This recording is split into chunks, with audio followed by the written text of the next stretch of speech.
आजिठु रथ भंगा कार्य नीलाद्री विजय परे श्रीहीन होई पड़िथिले तीन रथ।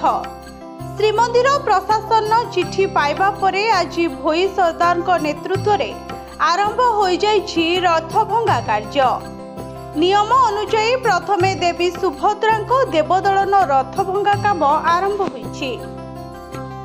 एहा परे तालध्वज रथ भंगा जिवो। शेषरे नंदीघोष रथ भंगा जिबार परंपरा रही।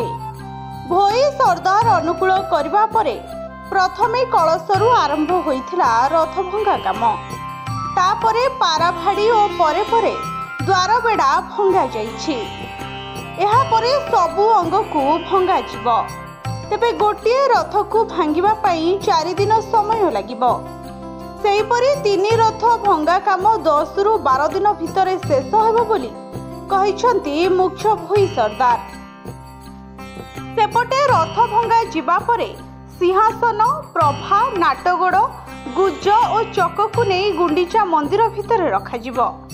ताहाकु बिक्री करबा पई श्रीमंदिर प्रशासन पक्षरु व्यवस्था करा जाय थाए।